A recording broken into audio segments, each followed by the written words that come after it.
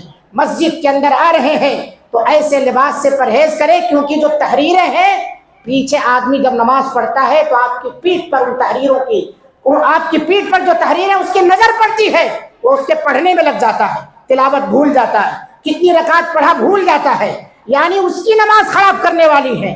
اس لیے اللہ کے رسول صلی اللہ علیہ وسلم جب گھر میں داخل ہوئے، دیکھا ایک دھاری دار چادر آپ صلی اللہ علیہ وسلم کے گھر پر لگی، پردہ لٹکایا حضرت عائشہ رضی اللہ عنہا نے، نبی صلی اللہ علیہ وسلم نے دیکھا، اس کے بعد آپ صلی اللہ علیہ وسلم نے منع فرما دیا، کیونکہ وہ پردہ آپ کو نماز میں ڈسٹرب کر رہا تھا، جس کے اندر بڑی بڑی دھاریاں تھیں، صرف دھاریاں تھیں، کچھ لکھا نہیں تھا۔ ہمارے زمانے میں تو بہت ساری فحش باتیں لکھی ہوتی ہیں کپڑوں پر، اور ان کو ہم پہن کر کے مسجد کے اندر دھڑلے کے ساتھ آتے ہیں، ذرہ برابر احساس نہیں ہوتا کہ ہم مسلمان ہیں، کس دربار میں جا رہے ہیں۔ اس کا خیال رکھنا بہت ضروری ہے۔ اسی طرح سے میرے بھائیوں، جب ہم مسجد کے اندر آ جائیں تو جب آئیں تو ہم وقار اور سکینت کے ساتھ آئیں، دوڑتے ہوئے نہ آئیں کہ ابھی رکعت مل جائے گی، وہ رکعت چھوٹ جائے گی میری، اس لیے دوڑ نہ لگائیں، وقار اور سکینت کے ساتھ آئیں۔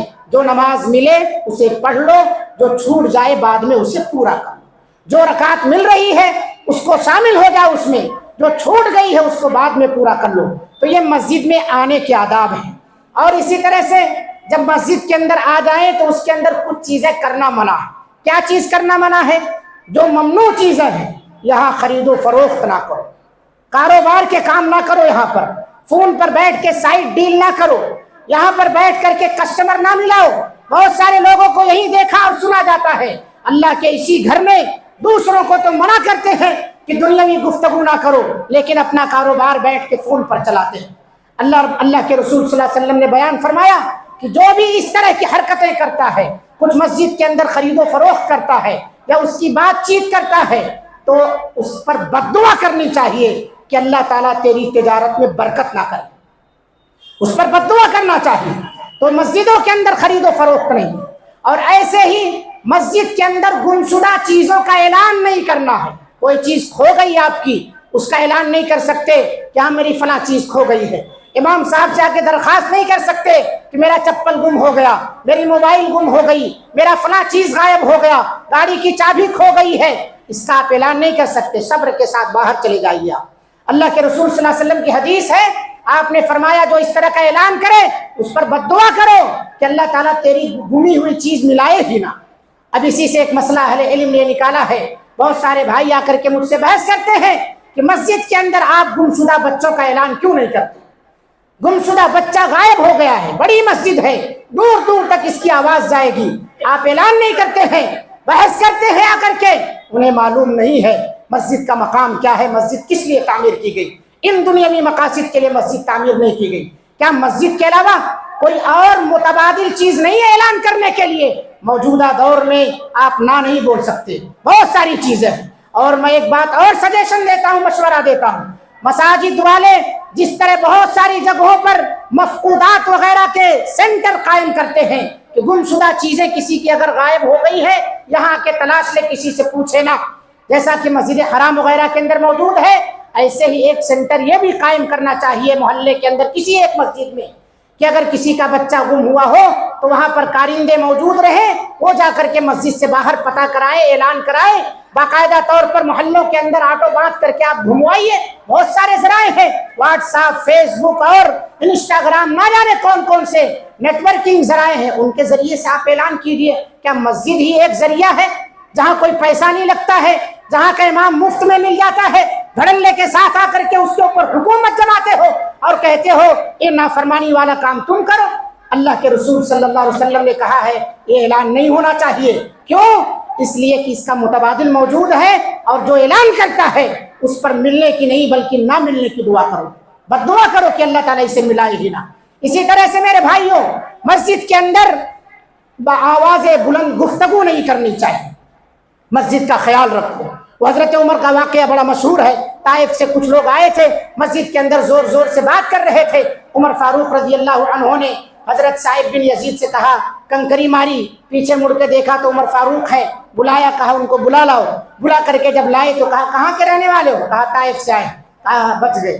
طائف کے اگر نہ ہوتے لأوجعتکما، تو تمہیں اتنی مار مارتا کہ تمہیں چھٹی کی دودھ یاد آتی، اتنا مارتا تمہیں، اتنی سخت سزا دیتا مسجد کے اندر بلند آواز سے گفتگو کرنے کی کہ پھر تم یاد رکھتے اسے ہمیشہ۔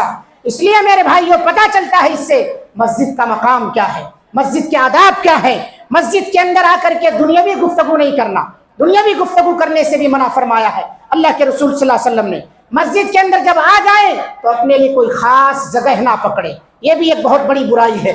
جمعہ کے دن تراویح کی نماز میں یا کوئی بھی عام اجلاس وغیرہ ہوتا ہے، لوگ اپنی خاص جگہ پکڑتے ہیں، میں اسی کولر کے پاس بیٹھوں گا یا بیٹھوں گی، میں اسی پنکھے کے پاس، اسی اے سی کے پاس بیٹھوں گا یا بیٹھوں گی۔ یہ گناہ کا کام ہے۔ مسجد کے اندر جو پہلے آئے اس کی جگہ ہے۔ آپ کسی کو بھیج کر کے کہ ہماری بہو چلی جائے جگہ پکڑ لے، ہمارا پوتا چلا جائے جگہ پکڑ لے، بیٹا چلا جائے جگہ پکڑ لے، حجز المکان، مسجد کے اندر پہلے سے جگہ کی ریزرویشن کرانا، کسی آدمی کو، نوکر کو، بیٹوں کو، رشتہ داروں کو بھیج کر، یہ منع ہے، مسجد کے آداب کے خلاف ہے۔ ان آداب کا خیال رکھنا چاہیے۔ اسی طرح سے مسجد کے اندر بلند آواز سے دنیاوی گفتگو تو کیا، قرآن مجید بھی بلند آواز سے تلاوت نہیں کرنا چاہیے، جبکہ دوسرے نمازی وہاں موجود ہو، ان نمازیوں کے نماز میں خلل نہ ہونے پائے، اس کا خیال رکھنا ہے۔ ہر آدمی یہ خیال رکھے کہ میری ذات سے کسی کو تکلیف نہ ہو، چاہے وہ مسجد میں رہے چاہے مسجد سے باہر رہے۔ خلاصہ کلام یہ ہے کہ مساجد کی بڑی اہمیت ہے، اس کی عظمت ہے، اس کی فضیلت ہے، اس کے آداب بھی ہیں آنے کے جانے کے۔ جب مسجد سے آپ باہر نکلے تو بایاں پیر باہر نکالیں اور دعا پڑھیں، اللہم انی اسألک من فضلک، اے اللہ میں تجھ سے تیرے فضل کا سوال کرتا ہوں۔ اللہ رب العالمین سے دعا ہے اللہ تعالی ہم تمام کو مساجد کا مقام اور مرتبہ ذہن میں رکھنے اور اس کا اہتمام کرنے کی توفیق عطا فرمائے۔ رب العالمین ہم تمام کو ایک دوسرے کے حقوق کی ادائیگی، جہاں مسجد سے باہر رہے یا مسجد کے اندر رہے، ضرور ضرور ادا کرنے کی توفیق عطا فرمائے۔ رب العالمین تیرے گھروں کے بھی حقوق اور آداب ہیں، ہم تمام کو ان آداب کا لحاظ رکھنے کی توفیق عطا فرما۔ بار الہ جہاں جہاں بھی مسلمان ہیں، تمام مسلمان کے عزت و آبرو، جان مال کی، ایمان کی حفاظت فرما۔ مساجد پر اس وقت بہت زیادہ اغیار کی نگاہیں ہیں، اللہ رب العالمین ان کی سازشوں کو ناکام کر دے۔ اللہ تعالیٰ مسجدوں کے ذریعے سے انہیں ہدایت عطا فرما۔ رب العالمین حق باتیں مسجدوں کے ذریعے سے ہمیں بلند کرنے کی توفیق عطا فرما۔ بار الہ ہم تمام لوگوں کو مسجدوں کے حقوق اور اس کے آداب اور اس کی صفائی ستھرائی کا مکمل خیال رکھنے کی توفیق عطا فرما۔ جب تک ہمیں دنیا کے اندر زندہ رکھ، ایمان اور اسلام کی حالت میں زندہ رکھ، جب خاتمہ فرما تو خاتمہ بالخیر عطا فرما۔ اقول قولی هذا واستغفر الله لي ولكم ولسائر المسلمين فاستغفروه انه هو الغفور الرحيم۔